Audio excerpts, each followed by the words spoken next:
Hello, friends. Bucket list item achieved. Doors of Perception is now available on Amazon Prime to rent or purchase. Look, we know times are tough, but you can rent the SD version for only $1.99, HD for $2.99, or you can buy it for $9.99. Please go check that out. The film is incredible. If you enjoyed Occult Louisiana, wait until you see this one. Be sure to leave us a 5-star rating and review on Amazon, and enjoy this episode. I think it's just going to get weirder and weirder and weirder, and finally it's going to be so weird that people are going to have to talk about how weird it is. Eventually people are going to say, what the hell is going on? It's not enough to say it's nuts. You have to explain why it's so nuts. The invention of artificial life, the cloning of human beings, possible contact with extraterrestrials. The systems which are in place to keep the world sane are utterly inadequate to the forces that have been unleashed. Welcome back to Forbidden Knowledge News. I'm your host, Chris Matthew. Today my guest is Lindsey Scharmyn. Be sure to watch Doors of Perception, available on Amazon Prime. Visit our website, forbiddenknowledge.news. It's the home of the Forbidden Knowledge Network. We feature some of your favorite podcasts and content creators. We are booking guests for June and July. If you have suggestions or you'd like to be a guest, email me, forbiddenknowledgenews@gmail.com. Today I want to welcome back to the show Lindsey Scharmyn. She is host of Rogue Ways podcast, author of several books, educator, and national board-certified teacher with a master's in teaching. She is also a spiritualist and experiencer of other realms via astral travel, dream walking, visions, and interaction with other dimensional entities. Lindsey, welcome back. How you doing? Fantastic, Chris. It's always good to be here with you. How are you? I'm excellent. It's great to have you back. You mentioned a topic today that I haven't really discussed in a while. That's the possibility that we experience cyclical cataclysms during periods of enhanced solar activity or other cosmic factors. And there are many that believe that right now we may be headed towards the next cosmic event, whether it be a magnetic reversal, solar flare, or any number of threats to life here on Earth. We're going to explore some of the possible evidence, as well as you've had a spiritual encounter that relates to this information a bit. So there's a lot more we could explore surrounding this. Before we do, remind the audience a little bit about yourself and let them know where they can find you. Yeah, well, I'm Lindsey Scharmyn. I'm a spiritual healer and teacher. I'm also the host of Rogue Ways. I have many books, most of them channeled. They're all available on my site at rogueways.org. You can also work with me one-on-one. I do tarot, past life reading, sound healing, and more. That's all bookable, no matter where you are in the world, because we do it all via Zoom or whatever other method you like to connect. And again, it's all at rogueways.org. Right on. I love your background, by the way. This is thank you. Something new, right? Yeah, this is actually Johnny's doing murals now. So Johnny, did the artwork for Doors of Perception and some other work for you. And I have the lucky, situation of living with him. So I have his art everywhere. And now he's doing murals. So we've got this beautiful mural behind me now, and I love it. I love it. That's awesome.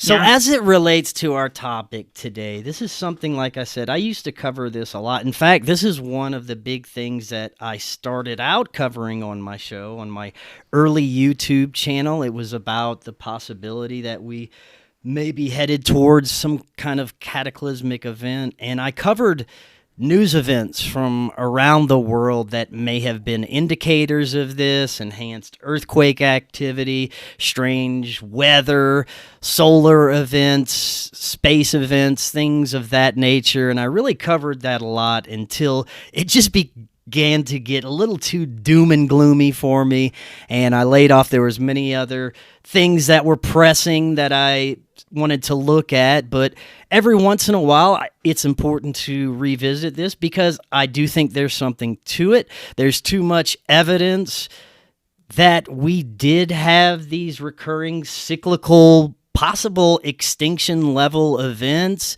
in the past that stemmed from something cosmic that affects the planet. What are your thoughts on the possibility that we are headed towards one of those eras? And what have you been looking at as it relates to that? Well, I'll say I don't claim many things, but I'll say for me, it's a relative positive that it's absolutely going to happen and pretty soon, meaning within the next 8 years. And for many, many reasons, I've come to that conclusion. I'm not the scientist. You can go find the plasma physicists and the solar forcing experts and all of these people, and they'll tell you in way more detail why I might be right. I'll tell you many other reasons why I might be right. But I'll say too, I actually also started there way back in the early 2000s. That's what I did every morning was I'd get on and I'd look at all the global catastrophes and I'd be like, oh, okay, we're headed to doom, guys.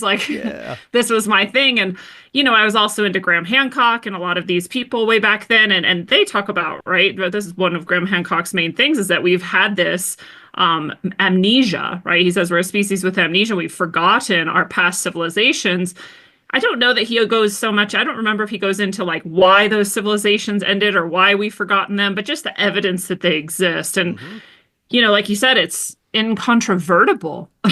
Really, mainstream doesn't talk about it. We're not supposed to think about it. It's not what we're taught in school. But when you look at the actual evidence, there's no doubt. I mean, we have mammoths who froze in a day and still had the grass and the things in their stomach that they had been eating. They went from a tropical climate to a frozen climate that never thawed again in one day. There's nothing else that causes this, right, except a global cataclysm. We have the Piri-Reis map, which shows Antarctica free of ice, a perfect coastline that is more accurate than even our satellites could create once we were able to see the coastline under the ice of Antarctica. That's how accurate this map was, and it was made some many hundreds of years ago. And as it was created by Piri-Reis, the admiral, he even said, I'm copying this from an ancient source. This is hundreds of years old, if not more. So we have this map that shows people who could accurately map coastlines existed and did so and left the evidence of it. That's a highly advanced civilization. I mean, we didn't even gain that ability until really modern times. If you look at the old maps, they're just haphazard guesswork. They're yeah, I think there's a monster here, and there's right, there's a bay maybe. They thought there was the inside passage in the North America, right, that went from East Coast to West Coast that you could just sail through. All kinds of problems, and this map was so accurate. So we could do hours and hours of talking about the evidence of these past civilizations, but there's just a few examples that something was very, very different in our past, including the entire regions of hot and cold, of tropical and polar areas were completely different places. And we also know for sure the poles flip. We know for sure that happens. We have evidence of that. That's not contested in science. We have evidence of it in the crust of the earth, in the direction of the magnetic stones, right? You can see them parallel and the perpendicular every so often. But what science tells us is that, that only happens every many hundreds of thousands of years. And when it does, we're don't really worry. We don't really know, but I'm sure it's fine. They have this very, very placating, soothing, nobody freak out, nobody worry, everything's fine. But when you look at it, you're that's actually not fine. That actually proves that even if we got to an advanced state of civilization, we can't actually survive these cataclysms, as we've seen. They've destroyed seemingly many civilizations over the past. We can call them Mu, Atlantis, Lemuria, all kinds of, and we have evidence that those actually existed too. They're all gone now. They all seem to have had really advanced things we can't even do today, like build a pyramid, but they're not here anymore. So essentially, we're not likely to survive any of these things, And there's also the evidence that they know that this is happening and that it has happened and that it's much more frequent than every hundreds of thousands of years or so, and that maybe it's only 70, 50, 30,000 years or so that this occurs. It's not always cataclysmic, but it is often cataclysmic, that every so often we have these geomagnetic reversals or geomagnetic excursions, which we're in currently. Nobody's hiding that fact. I mean, they might not be hiding it. They're not like, it's not contested. We are in a geomagnetic excursion right now. It's a fact, right? But how often does it cause cataclysm? It might be a lot more often than they're saying, but they want to soothe everybody. They don't want people to freak out about this. There's actually a lot of evidence that they've intentionally hidden exactly this from people. And that's why they don't want us to think about past civilizations. And that's why they don't want to hype the geomagnetic excursion that we're in. And that's why maybe they even came up with global climate change, not just to force us into electric grids and try to control us through 15-minute cities, but so that we would have a reason to explain away all of these pretty intense, storms, earthquakes, volcanoes, and things that are going on in the world more and more, so that we could blame it on ourselves instead of this cyclical, event that seems to come every so often. So we have this populace now that is essentially brainwashed into believing anytime there's a weird phenomenon, there's a weird weather event, or there's a really intense storm, it's their fault for eating cow. It's not the sun, right? It's not that our magnetosphere is at 30% right now of 100%, that it's getting weaker all the time, that the North Pole is hundreds of miles from where it had been, and that it's getting faster every day in its movement away from where polar north was most of our lives and the lives of all of our ancestors, right? And now it's moving quite quickly away from there. And that instead we think it's global warming. It's global climate change, and it's our fault. So there's a lot of evidence that they've been hiding this science of catastrophism. And catastrophism was actually picking up steam in like the early, 1920s. And so people were like, hey, it looks like shit went really wild, really fast, and that we have evidence of this all over the globe. We have evidence in petroglyphs. If you look at petroglyphs from all over the globe, you see this plasma dispersion symbol, which looks like that. It's like a head, and it has the arms that come up, and it has the legs that go down. It looks like it has a penis. Yeah, it looks like a little naked dancing stick figure man. Right. You see it ubiquitously. Yeah. You see it in every culture. You see it on stones all over the world. Why is that symbol all over the world unless it was emblazoned into the minds of people and they were like, we got to tell someone about this, right? And if you look at plasma dispersion models in the lab, when plasma science itself is like a relatively new science for us, right? It's like we pushed away plasma and we pushed away ether. These were like not safe topics because of what they show about our history. But if you look at their dispersion symbols, or the patterns they seem to make as the plasma is flowing through a medium, that's one of the main ones. And you look at the other ones, and they are also all over the world. And so people seemingly, this is what is most likely, in my opinion, looked up in the sky and saw that across the whole entire sky because the plasma hit from the sun and it dispersed through our magnetosphere, and that was what we saw. And so that's why we carved it into all of these stones. And, we didn't have a way of saying, hey, this is the death knell. Like, here's what, if you see this, like, go underground, right? We didn't have a way of saying that, but we had a way of saying, like, this is really important. Pay attention to this, right? And then we managed to get to a point in our technology where we can see that exact same pattern, those exact same patterns. And I'm saying, like, the proportions and everything, they're perfect. There's no difference at all. Right? So we have all of this evidence pointing to humans being present for massive cataclysms that come from plasma dispersals from the sun, that sometimes might be like a micronova, and it sometimes might be in other ways because the sun has lots of different ways it can shoot its energy at us. But also during these times, we have this weakening of the magnetosphere, and we have this, therefore, flipping of the poles, and that will cause cataclysm every time, seemingly. So we seem to be perhaps coming up towards this time, and there's lots of evidence of that, too. There is, and we're going to explore a little bit further a lot of those possibilities that you were just saying. First, I'd love to hear about the experience you had with a possible non-human intelligence that gave you information about this. Was actually a human intelligence, but Oh, okay, okay. yeah, it was an ascended master. So essentially, what happened was I was in Portland, Oregon. It was 2018, I believe, maybe 2017. I'm bad with time. And so I was wandering. I had like 5 hours to kill before I needed to catch my train or my bus or, get out of there. And that wasn't supposed to happen. So this was just extra time I wasn't supposed to have. And so for the first time ever, I was like, well, how am I going to fill this? 5 hours is a lot of time, right? I'm going to look. And I went for the first time ever on Facebook events. Which is just this, right? You can go and see like what things are happening around you. So I was like, yeah, maybe there's something, who knows?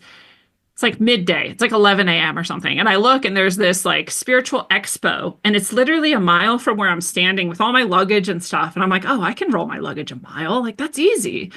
And I'll say I would never go to this thing otherwise. I mean, like, I think it's stupid. Like, I think those things are dumb. I think that I'm very judgmental about it. And despite that I'm a very spiritual person, I'm like, I think that's where all the fakes go and where all the sort of newbie spiritual people gather. And so it tends to be a lot of just like garbage. It's necessary for people. It's cool. It's not my thing. Right. And so, but I was also like, that's an easy place to kill a lot of time. And it's, probably cheap or free or something. I got there.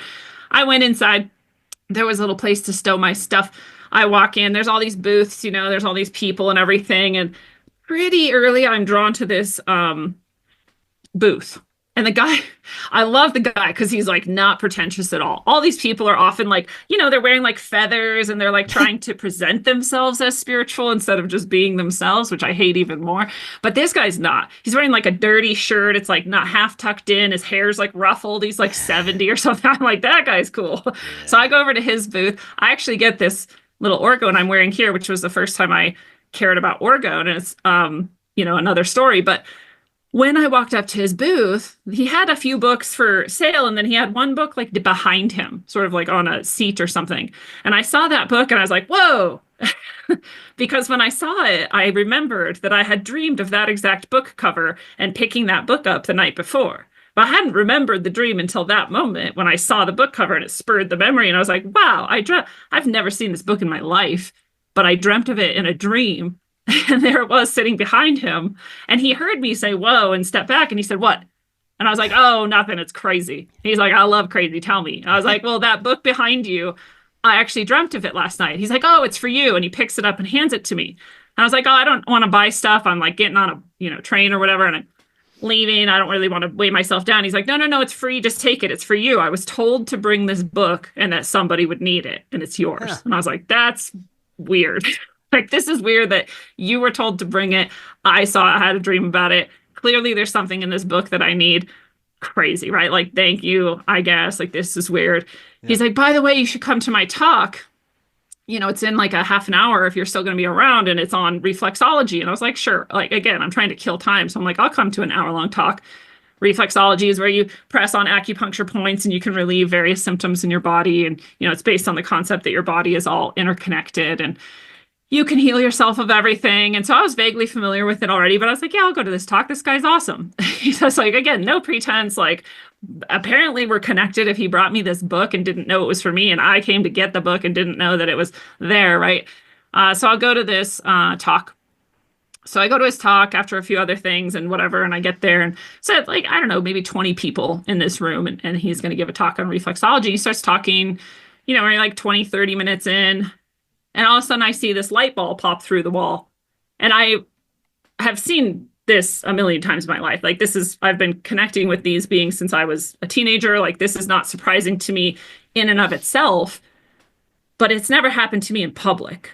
Like, I've never seen that around people. Sometimes someone is with me when this happens, but it's usually one or two people and that, they're supposed to see it. Never in like a group of people I don't know. So I was like, whoa, that's weird. Like, what's happening now? And I'm watching this light ball and it's kind of hovering. And then it goes over to him and it just plops into his head. He's like mid-sentence. And all of a sudden he stops and he sort of like wiggles his whole body. And he becomes like a totally different mannerism, totally different aura, totally different voice. And he starts talking. He's just talking. There's no like precursor. There's no like, I am so and so or anything. Again, he was mid-sentence in reflexology, and now all of a sudden he's talking about how the times of trouble are coming. The trials are coming for all of humanity and all of the world. And he said they'll start in 2020 and things will get really intense. And I'm paraphrasing this whole thing, by the way. He's like, it'll get worse and worse. And you may even imagine at some point that God has left you, or that you've been abandoned, or that there's no hope. And he said, but never fear and never doubt, for I am with you. And by 2033, Christ consciousness will return to earth for all of humanity. And then the light bulb popped out of his head and he wiggled and it flew off. And I was like, what the fuck just happened? Because I've never seen anything like this. I didn't at this time even believe in any channelers, right? I had never seen any of these beings enter a physical body. I'd communicated with them psychically, but not through a voice and a body, right? I didn't even know that that was possible. It was really clear to me that that just happened because I saw it happen. I have no idea, and I don't think anyone else in the room saw the light bulb or understood at all. Because when the light bulb left, he just said, that was Sai Baba. And then he talked about Sai Baba. And I was like, I don't think anyone here realizes that was literally Sai Baba came in his Merkaba and dropped into that guy's body and spoke through him. I think they think that he just gave a speech that he had memorized, like that Sai Baba had given while he was alive. Yeah. And I think that's what they thought happened, but I knew better. Like, wow. I was like, no, that was Sai Baba who came here to give this message, which blew my mind. I was like, who is this guy? Like, what is happening? We don't know this guy. I mean, this guy's not famous. He's not out trying to get money or anything. He didn't even make a big deal of it. He apparently had probably channeled Sai Baba before. I had never even heard of Sai Baba. I was like, who is Sai Baba? So I, had to went and research. He's this Indian guru who's one of the people who is actually reincarnated, which means, we're all reborn again and again, but we don't remember. But some people are reborn and remember everything, and that's reincarnation. So he's a reincarnated guru, teacher, and he performed miracles, and they're well documented. It was in modern times. He just died like not that long ago. And so here was this ascended master who dropped into his body to tell me that in 2020, the end times would start. Way back another time when I had been taken by some spiritual beings to the center of the universe and back, I had seen my life, but I didn't, I saw the very end of it when I die. And then I didn't see anything after 2020. And so it also correlated with this, time where I had seen my entire timeline, my entire life in this current life I'm living, except 2020 and after. And I kind of was like, maybe I die in 2020, or maybe like, I don't know what. And then this happened. I was like, oh, is this why I just wasn't supposed to see like the really shitty times, or like what, like the whole world going through chaos or something? I'm not sure. But now I have these two sort of interesting spiritual experiences that have to do with 2020 specifically. And again, this is in 2018. So I don't know, we'll see. Yeah. And then 2020 came and there was COVID, and there was this whole worldwide authoritarian, like Agenda 21, like massive, just sudden rollout. I was kind of like getting complacent. I was like, oh, I guess they're not doing Agenda 21. And then that happened. I was like, oh, I guess they're doing Agenda 21, right? Just quick like that. And since then, things have been pretty intense and crazy. Although I feel like we're in a lull. I feel like the past few years haven't been like horrifying, but according to Sai Baba, like things are going to get intense again and get really, really bad. And we might actually, believe that things are kind of over and be hopeless about it, which I think would happen if there was a geomagnetic reversal. I think that would be how we would feel if, the poles shifted and there was massive tsunamis worldwide and there was very few places where people survived. And what's really interesting to me is that also correlates with the Daigle report, right? And this prediction of this huge drop in population, which, which again, like people are like, oh, it's the shots. And I'm like, I don't think they're fast enough. I don't think all of a sudden just hundreds of thousands of people are going to drop dead in the next few months, right? Maybe. Right. I could be wrong. That could also be part of the tribulations and the trials that he's talking about. And it could be all of the above, but it's just interesting how this comes together more and more. And now, a lot of the scientists and people who look into solar forcing and geomagnetic reversal and this geomagnetic excursion that we're in, even they were like, well, it's probably like 40, 50, maybe 100 years off. But in the last few weeks, almost all of them have changed that timeline to the next 10 years. So I'm like, Really? yes. And now again, the people who study this much more intensely than I do, they're saying that, and that matches with what Sai Baba said. So I'm like, I don't know, man. All I know is a light bulb popped into a guy's head and told me this. So that's what I have to go off of. But also it gets more and more aligned with what many other people are saying for other reasons. So it's just interesting to me. I think it's fascinating how many prophetic messages, spiritual messages, people who are connected to spiritual realms have been getting this information for a very long time. I had my very own spiritual experience in the beginning of 2020, my very first spiritual contact experience with my higher self. And I was communicated almost the exact same thing, that we're entering a time of heavy turmoil. Many others have been communicated this as well. And I've always had this very powerful gut feeling that I may be alive during a very intense period of time. Yeah. Now, spiritual messages are one thing, prophecies are one thing, and there are, in almost every spiritual belief system, there is a prophecy of an end times and major cataclysms coming upon the earth. But let's look at some of the evidence, and we don't even have to go deep into, like you were talking about earlier, some of the scientific theories and evidence. We can just look at some things that are occurring here on the planet and put pieces together, and there's plenty enough evidence for that, starting with the sun and the magnetic reversal. First of all, the sun. I don't know if this is just a Mandela effect for me, something I'm misremembering, but the sun seemed to be a very different color when I was growing up. It seemed to be a very warm orange or yellow. Now it looks like a bright white LED bulb, even from the earliest morning hours, which I find odd. But again, it could be me just remembering things. The sun does seem different, and it does seem to be having of various effects on different things across the planet. Yeah. I have the same feeling about the color of the sun and the intensity of it. The sun gives off so many different types of radiation that I think sometimes people don't really think about, that, temperature is one thing that we get from the sun, right? Heat. And we also get light, we also get magnetics, we also get plasma, we also get solar wind. There's all sorts of the whole spectrum of wavelengths. And so the way it looks to us and the way it feels to us can change depending on how the sun is changing. And yeah, I don't know if that's why the sun seems a different color, but it is interesting to me too that we also have what I believe now are the psyops that try to get people to think the sun isn't even real. And that's why it looks like an LED light in the sky, right? It's a laser bouncing off of something, and like NASA's doing it because we live in a dome and they want to hide it. We're in the Truman Show or whatever. And sure, that's a really fun theory to look at. But it's also a really convenient theory if you're trying to hide from people that the sun is not only real, but it goes through some massive upheavals of its own every once in a while, and those dramatically affect the entire solar system. We have these geomagnetic reversals going on like Jupiter and Venus, and all the other planets are also being affected by the changes going on in the sun right now. Probably the sun's real, and probably it has changed its intensity, and we would see it differently then. We would feel it differently.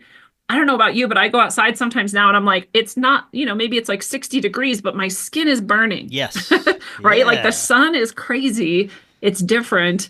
And I think we can tell in so many ways. And again, all of these other volcanoes, eruptions, these earthquakes, these things, the people who study what energy is being propelled from the sun towards us and when will predict these things to the location and the day and the intensity.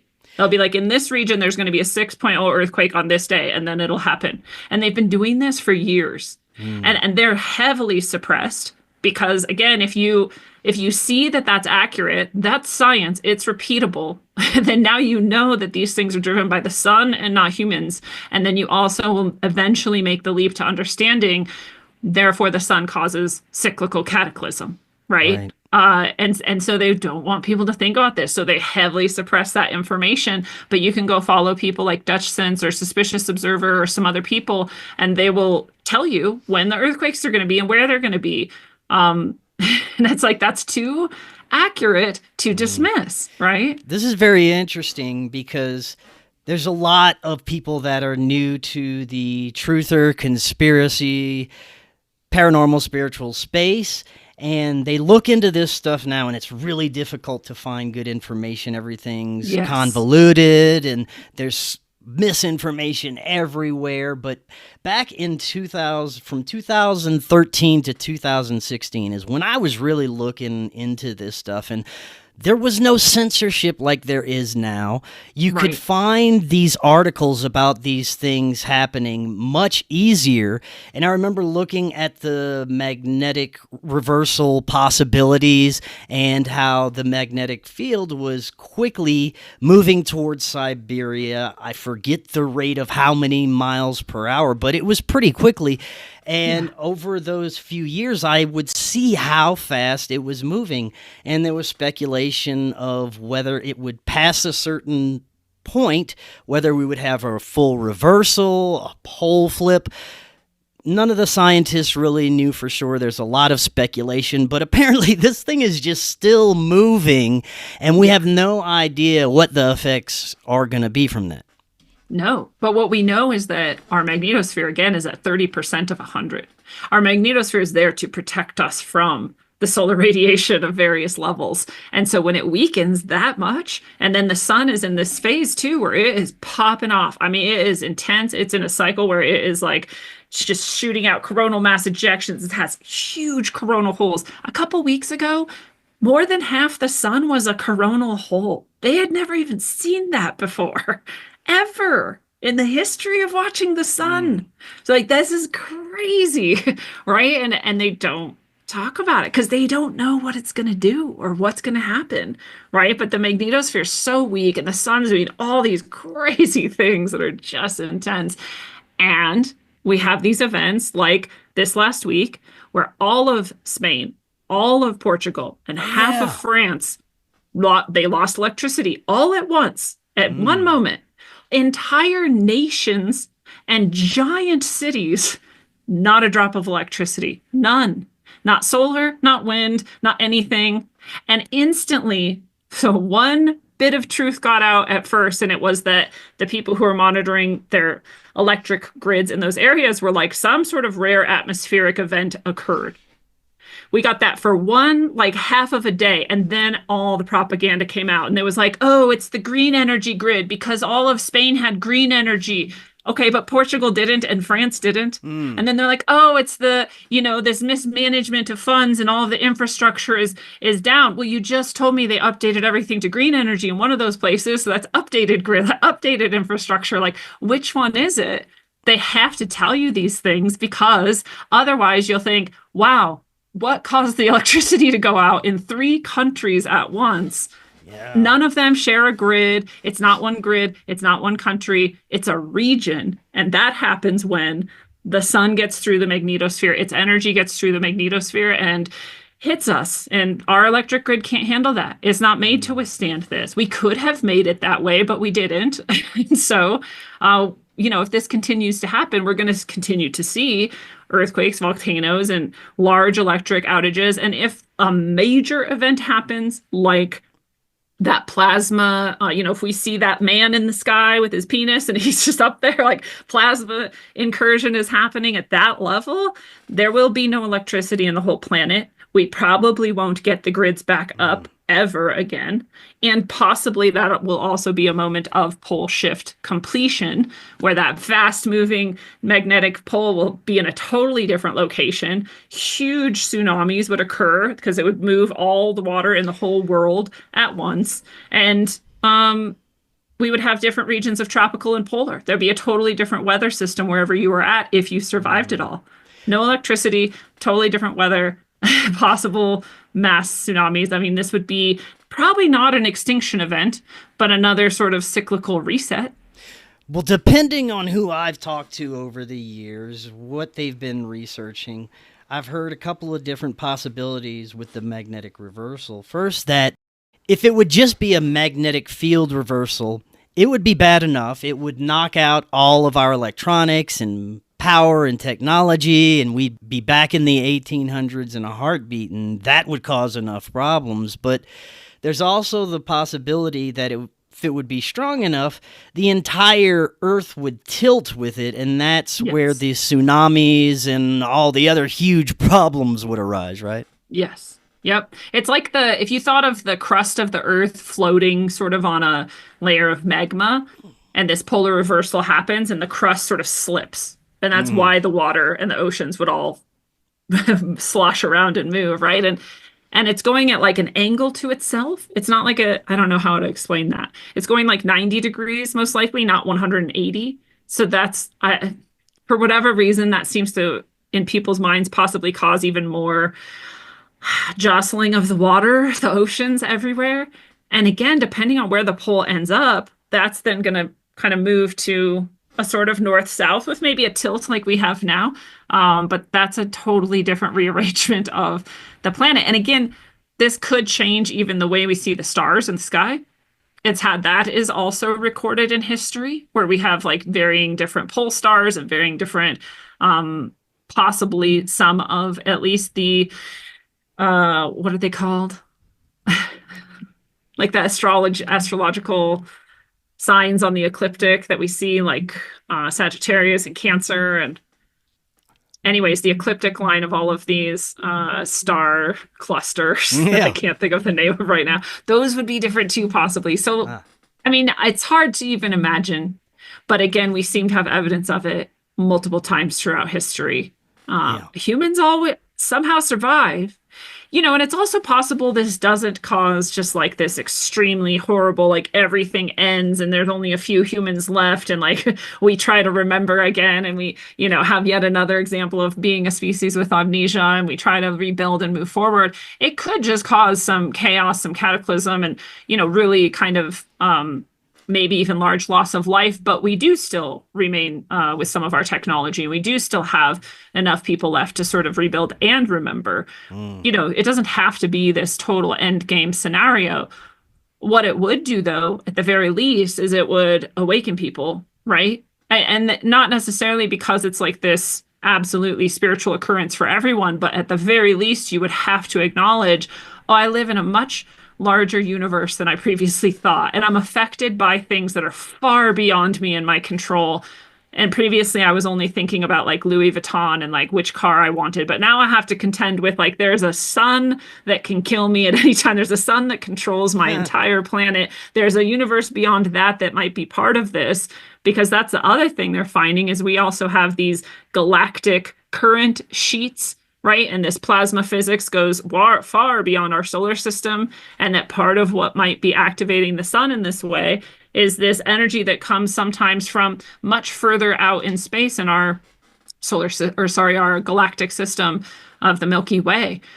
Right. And that this energy kind of comes through every once in a while. And in my own channeled messages from, again, these beings that I'm connected with, that's what I've been told, is that this is actually a burst of energy that comes from elsewhere and it moves through our solar system. And our sun is sort of like a node on like a nerve pathway. And when the energy moves through it, it sort of like lights it up for a second and then it moves on, and that just affects us. But what they say is that this is actually more of a consciousness upgrade than anything else. And right. So part of that awakening that people would have to reckon with, I can imagine that being like a spiritual experience. It's not necessarily like the energy itself is just turning people on, although that might kind of be what it's like for a lot of people. Right, where they're suddenly like awake after a long sleep and understand themselves in this place and the larger cosmos. And right, that is a sort of Christ consciousness. So, I'm always sort of like the rational skeptic spiritual channeler, where I'm like trying to figure this out in terms of materialist science and the reality we all understand and the spiritual experiences I have. And that kind of makes sense to me, right? That this energy is coming from outside of our entire solar system. It's activating the sun. The sun is a high consciousness being. And it sort of bursts, and that energy comes down to us, and it changes things physically. It changes things maybe emotionally and mentally and spiritually as well. I'm sure you have explored the possibility, or at least had guests on that talked about two suns. The Yes. possibility that we have some other hidden object or celestial body in our solar system. I've seen some very compelling telescopic footage. I've had some great researchers and guests on, and the most compelling piece of evidence for me was back, I think it was around 2015, 2016. There was a live broadcast of Mercury from the SLU Astronomy Center, and it was Paul Cox. He's a British astronomer. And he was covering the transit of Mercury, and he's just talking about it normally, saying how wonderful it is and giving some scientific information. And then all of a sudden he stops and he says, if you see that object to the right of our sun there, well, that's our second sun. NASA covers that up. They don't like to talk about that too much, but there it is. And then he just went on with talking about the Mercury broadcast, and people were like, what? They start emailing him. And he was forced to retract everything, say that he was just joking, and I don't believe he's doing the same job anymore, actually, but it was very interesting, and that's a very compelling piece of evidence for me. Yeah, I definitely, it's interesting for me too, because I started seeing a lot of people posting about this. I don't know, I want to say in the past like 4 years or so.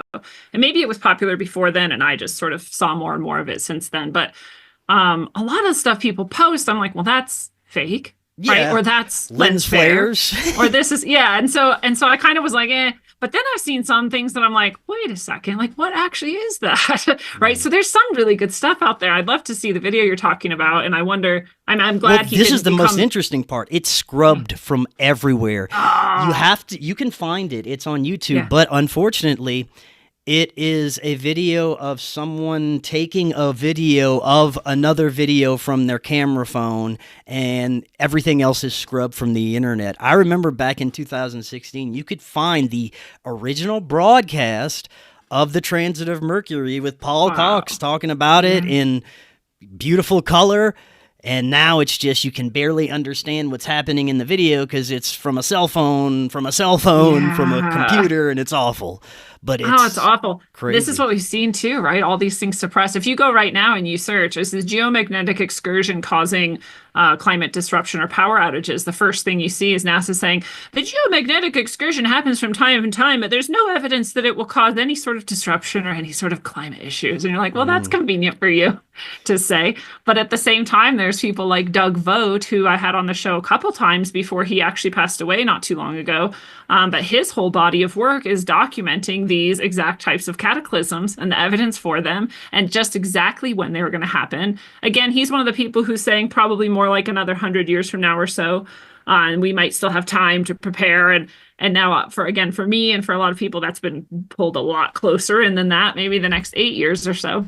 And, but he was followed by the FBI, by the CIA. And I mean, like, not threateningly. They just wanted all his research, but they didn't want to promote him. And so they wouldn't give him any acknowledgement that he was right. He has like a few letters of his books being put into the Library of Congress and of them saying like, this might help us determine where to put some tunnels and some underground things in order to try to survive a cataclysm in the future. So he had like a little bit of evidence that they care and that they're actually using this information. They treat it as a serious problem.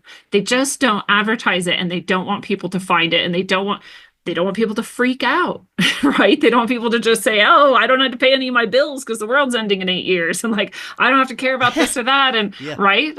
They don't want that to happen. So that's part of it, at least. And, but it's fascinating because part of his evidence was showing how much black budget military especially goes into creating these underground systems and tunnels. And he's like, this isn't a conspiracy theory. You can see the documentation of it. You can watch them building the tunnels. You can go to the places where they've built them and talk to the locals who are like, yeah, they're building tunnels. Like, it's just not popularized. It's just not put out there. We're just not meant to really think about too much about why they're building these tunnels. But we have this in history too. When I went to Cappadocia and Derinkuyu in Turkey, in eastern Turkey, they've got the underground city, right? And it's 18 floors down under the earth and I got to walk through it, and it's just all these rooms and waterways, and they had this figured out, and people have proposed, like, what if they weren't just hiding from the Romans? What if that was the most recent version of use of this, but actually these were created to hide from a massive incoming solar flares, solar explosions, weakened magnetospheres, and protecting ourselves from this, because just like the Bible says, right? Unless you're in a cave or whatever, you'll hope that you die quickly. You might not be able to. Yeah. Another possibility that I've heard over the recent years is that the whole COVID operation was connected to this possibility that we're entering this cataclysmic age. And like you said, these underground bases have been there for a very long time, and they're planning on implementing them in the case of any major cataclysm that would occur. And a lot of the theories I've heard make a lot of sense when it comes to that. Oh, yeah. And we've seen also this perhaps some indication that some of like famous or rich or powerful people were sort of replaced by like a double right after they bought like an underground bunker. So you're like, did you just go to your underground bunker and this is your way of making us think nothing's happening? All the CEOs that started retiring around the time of 2016 and beyond was incredible, and they're still dropping like flies. They are. And so I wonder if a bunch of them have already gone underground. We've always had the seed arcs and the sort of attempt to get the genetic data of every animal and bug and whatever we can and put that in the seed arcs too. And so now we have seed vaults and genetic vaults and, all sorts of survival things put underground, sometimes even in the under the auspices of like possible nuclear catastrophe, right? I was in a cave system, I want to say it was in Tennessee or something, but in there they had this whole giant cavern that was like hundreds of thousands of gallons of water and iodine tablets and like food and all this stuff. And we were like, oh, and they're like, yeah, we're one of the places that's designated for a nuclear fallout shelter. And so we have to have this and replace it every few years. And I was like, that's fascinating, right? So we have actually tons of places that are actually meant for this. I would hope that if, the people who know things have some indication of like, okay, it's happening now, that they'd at least be like, whoever can go to these places, right? Whoever can get there in time, like go here and try to ride this thing out. Because as Doug Vogt was telling me, in his estimation, nobody will survive, no matter where you have your underground things, because after this occurs, we will have another ice age. And so even if you're safely underground, you're going to be below miles of ice. Might as well set up lawn chairs on your roof and just watch it wash over you. Just watch it go down, yeah. Which is also interesting. I'm not attached. Like if I die in a cataclysm, cool. I've had, like you, the feeling my whole life, like I'm going to see just like massive transformation happen on Earth. And so I'm waiting for it. But I also seem to have seen the end of my life, and I was really old and I was in a technological like utopia. So in my experience, all I really have to go off of is that we do make it through this thing, that we do have a higher consciousness, and that we still have technology, but that we use it really well for like the actual benefit of everyone, instead of this highly stratified society we see now, where we have so much suffering, and then these like elites with just like, innumerable wealth and properties, and just all of this is like, man, how could you ever even live a life where you use all that? Like, why do you even want all of that? Yeah. Right? So I don't know, maybe that's just my soul trying to trick me into going through this time with hope. But that's what I was shown, right? So I have some part of me is like, hey, we'll see. Maybe we do ride through this thing, and maybe we do have a higher consciousness afterwards, and maybe we do keep technology, but also use it very wisely. And that would be the highest outcome possible. So I'm for it. I'm going to try and look up more about this story. I heard someone talking about it the other day. I haven't looked into it or verified it, that there was the largest meteor impact in like thousands of years in Africa in 2021. And it coincided a meteor shower that was passing by. And according to a lot of scientists, there's been more close calls with meteors, that we're going to be entering into these areas of space that are more compacted with asteroids and meteors. Have you heard anything, first of all, about that impact and any meteor impacts in general? I did not hear about that impact, but I have heard that we are, headed towards a sort of whatever it is again, like galactic sheet that is just rockier, or that there's just more asteroids, and that this is also cyclical. And we seem to see evidence of that as well, that there's sort of times where it seems like we were struck quite heavily and directly, and that caused, extinction level events. And so we have both. We have cyclical, like asteroids or meteors, whichever they are. I can't tell the difference. And then also this cyclical sort of solar impact and nova like impact and energetic impact. And they don't necessarily seem to happen at the same time. So it'd be pretty extreme if we were both in this geomagnetic reversal, this solar forcing, and this, possible micronova event and pole reversal, and like a massive, asteroid belt, and possibly being pummeled in that way too. Like, whew, how do we make it through double trouble? I wanted to say too, back to the double sun thing. I wasn't quite sold on that, but I did do a channeled message about it. And to my surprise, their message was, not only are you in a binary system, but there's actually technically a third. It's just so far removed that it's quite rare that you would ever even discover it. But eventually humanity will know about that too. And I was like, well, wild. So apparently we might be in a trinary system, actually, according to them. I wonder what the third body is, because the indication, the language they used almost seemed to me to say like it's not, I don't know, or it's not similar to most stars we think of or something. And so I wonder, maybe it's a black hole? Like, I'm not sure.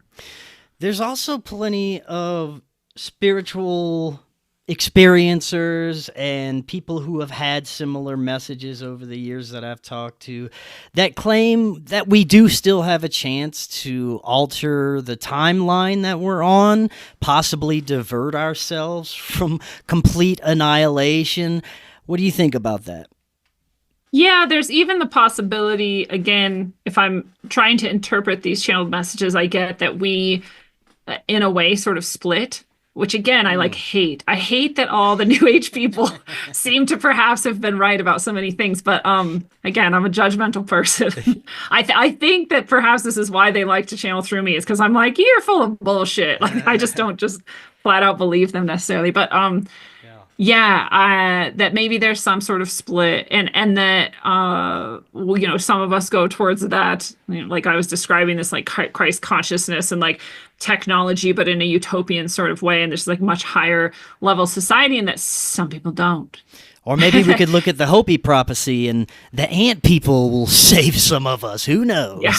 Like, take us maybe even off world while shit goes crazy, and then put us back down with the technology we deserve, right? And the truth we deserve. And we can like actually create a society without parasite classes just like sucking off of us forever, clouding our vision, hiding our history from us. That would be fantastic. I do, I've been sort of told too, and by my channels, that we have to do it ourselves, right? And that we shouldn't want even to rely on some sort of other beings to come and save us, because it's not worth anything, right? When you get there, then you don't appreciate what you have because you didn't create it for yourself. Just like if you give someone, on the street, like $2,000, possibly they will use that well. Much more likely they won't, because they didn't earn it. It doesn't mean anything to them, right? There's always exceptions, but it's sort of true. If you watch the sort of psychology of receiving without creating for yourself, it creates this dependence, it creates this entitlement, it creates this taking for granted. And so we actually want to create this for ourselves. And what is also interesting for me is I've watched people over the past handful of years. There is seemingly a sort of mass awakening. There are people who are just sort of like, well, hold up. Like, what is the world? What am I? What are we doing here? What's about to go down? And this sort of spiritual consciousness has raised way more intensely than any other point in my life. So I think we're sort of coming up to these sort of, I think, almost just like boundary points where we either have to like step across it in a higher consciousness, or fall down before it and not move forward. So there really might be a handful of people. And again, the channel messages, which anyone can read any of these, by the way, on my Substack at rogueways.substack.com. They're all there and they go back many years. And I also have other articles, but you can see the channel messages there too. And so they do seem to indicate there's a lot of people who it doesn't serve them, or they can't quite make it over that line, right? And they're not going to, therefore. And maybe those are the people who die in this change. And maybe the people who don't are really is because of their higher consciousness and their choice to try and create a better world for themselves and humanity, and their just understanding of themselves as a soul, right? I don't think it's this huge thing where you have to go through like spiritual awakenings or talk to light balls like me or whatever. You don't have to get that crazy, right? But you do just have to understand yourself as a spiritual being. And I see this even in the popular culture. I see it, people coming forward, and sometimes it's via this, like they're proclaiming Jesus, and sometimes it's just, they're just saying like, I think we're in a spiritual war. I think we have to choose better. I think we have to do better as humans and know ourselves as spiritual in order to move forward. Even the new, what is she? Like Attorney General, I want to say. Yeah, I think she's the Attorney General for the whole country. She just got appointed a few days ago. Her opening speech of acceptance was, she was talking about like, we're in a spiritual crisis and we have to choose better. We have to see ourselves as spiritual beings, and we have to go back to a sort of awe of creation and awe in our existence and a caring for ourselves as spiritual beings. And I was like, holy, what? Right, like no politician says that. They'll say Jesus, they'll say God, and usually that's just their farce because they can't get elected if they're not Catholic or something. But she's like speaking some actual truth. And I don't know her beyond that little speech, but that made me like love her, because I was like, that's true. Like that is where we're at, in my opinion. And we do have to do that. Again, it doesn't have to be a certain brand, certain religion or whatever. It just has to be an understanding of yourself as such, as a spiritual being, not just a flesh suit on a, rock hurling through space. It does seem that we're going through an increasingly powerful era that is forging us by fire with increasingly difficult events. But it's essentially all for our spirit, all for us to evolve from and grow from, right?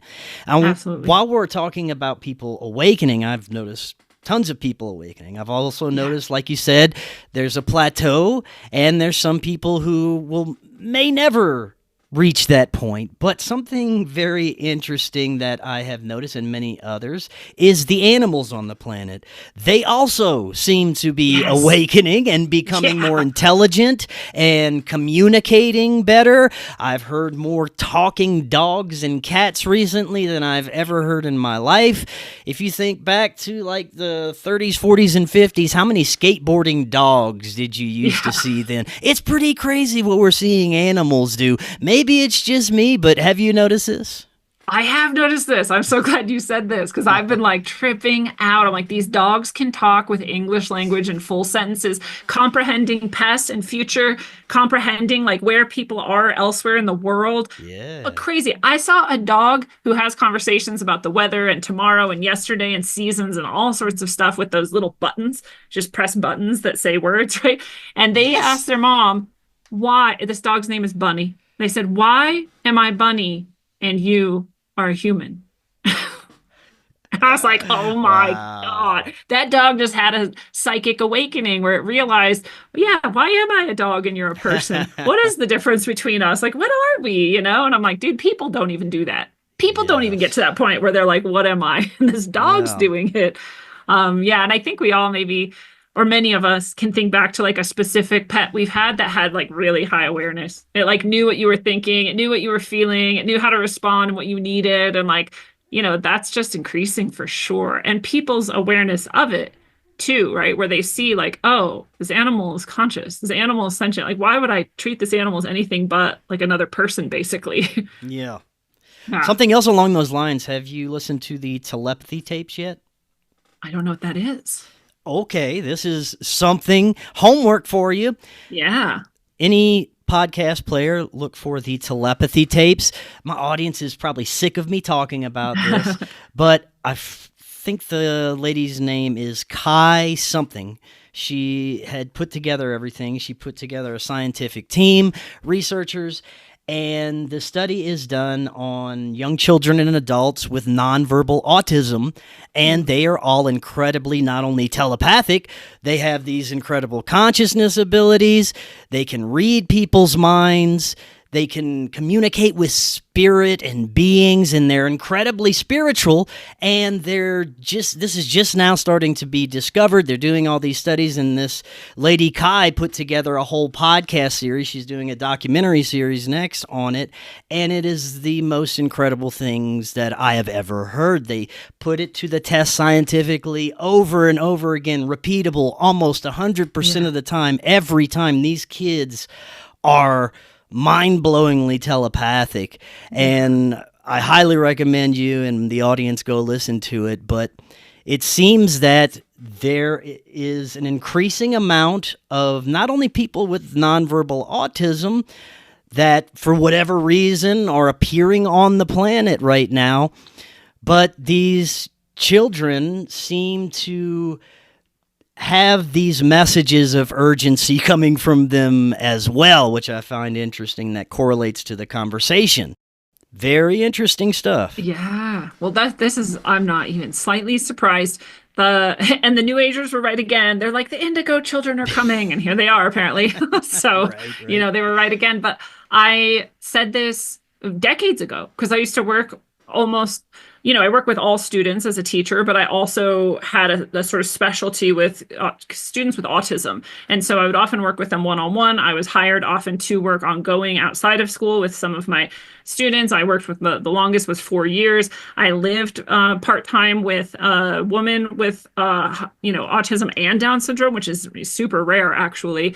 And so I have all this really, in up close and personal experiences with kids with autism. And what I learned really quickly was that they did better when I was intentionally sending them psychic information, and when I was intentionally sending them sort of healing energy, which at the time I wasn't yet knowing myself as a spiritual healer, but this was part of my training without knowing it, right?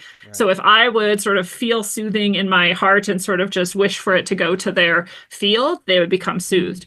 If I was tutoring one of my students with high functioning autism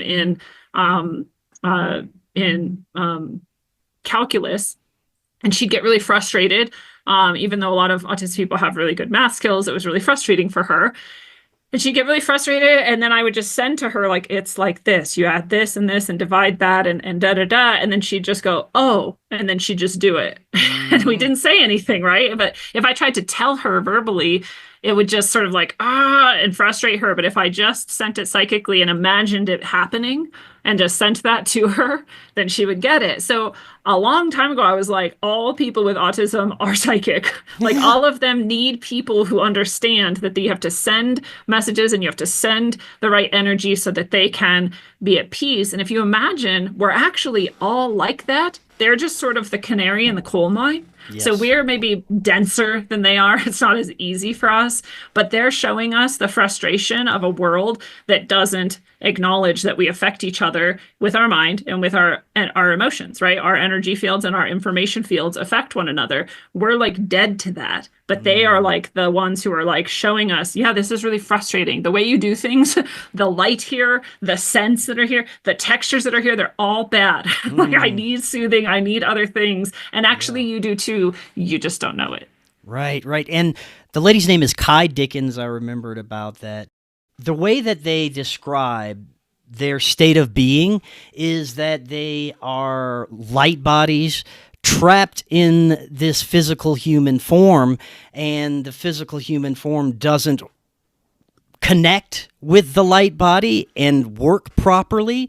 So they're all sort of trapped inside, but they can sense and understand and connect to everything. And it's absolutely amazing.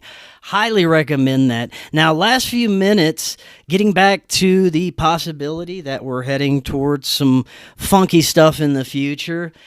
What would you tell people to do to prepare? Maybe some solutions? Already, we have a lot more people who are in the space of prepping and homesteading, growing their own food, this definitely needs to increase if we are indeed heading towards this era. But what would you tell people about some possible solutions? I would say, we should be doing that even if this never happens, because our food system is not going to continue providing for all of us. And also, we shouldn't even like the way it is anyway. We should want local regenerative farming, things that actually honor the earth and our connection to it and still provide tons of food. That's awesome.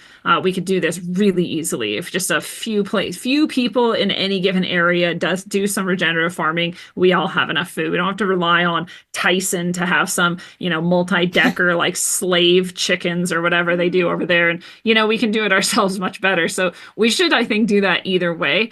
And you can do this also by just, if you have a little bit of space, have a few chickens. If you have a little bit of space, do a few container beds of, different crops that you like and just grow a few things. And if everyone is doing that, that's how we also got through wars and tribulations in the past, because we would all exchange with each other. Like, I have carrots, you have onions, like, let's swap a few things. And you end up with way more food than you eat anyway. So it's actually meant to be that way, where you then exchange with everyone around you. Oh, you have eggs, I have this. And it's easy, actually.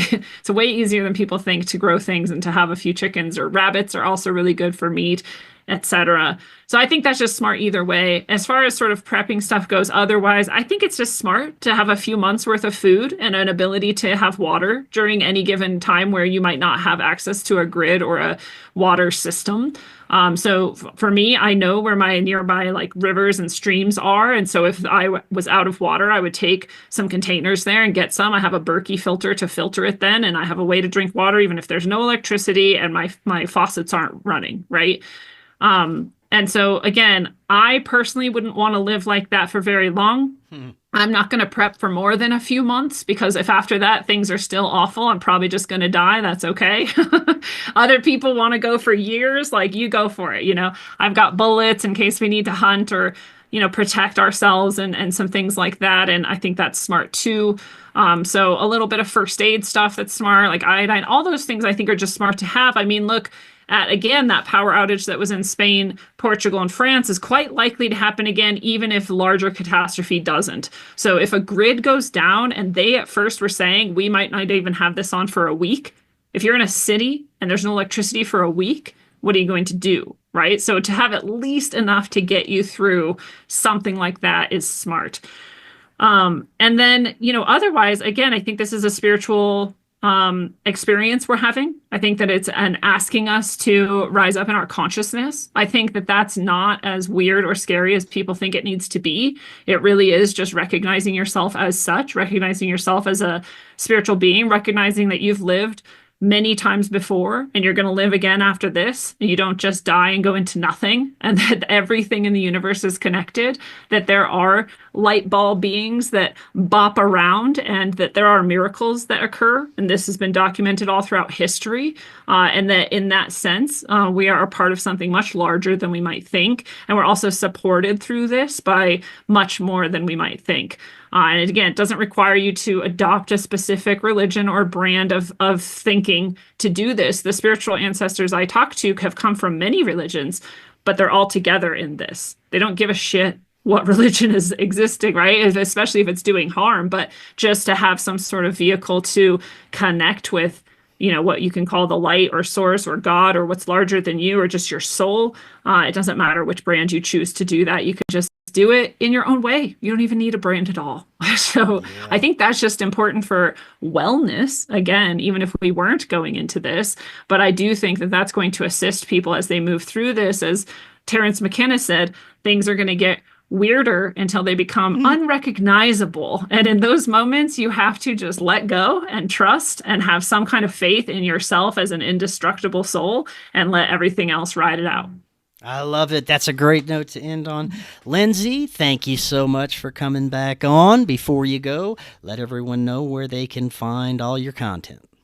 Yes, well, if you want to read those channeled messages I've been talking about, they're all on my Substack. Rogueways.substack.com is the best place to gather those. I do have some other channeled books. They're kind of pre this sort of content, and so they're more general, spiritual, inspirational books. And then also my fictional trilogy, that's on my site at rogueways.org. You can also book with me one-on-one if you want to talk through any of this stuff. If you want to actually do some tarot or some spiritual healing, that's all available on my site as well, rogueways.org. And everything else I do too, the show, the links to the show is all there. So it's the Substack and the site are the best places to go. Awesome, Lindsey. Thank you again. We'll definitely be Thanks, doing Chris. it again in the future. And until next time, everyone, have a wonderful evening. We'll talk again tomorrow. See y'all then.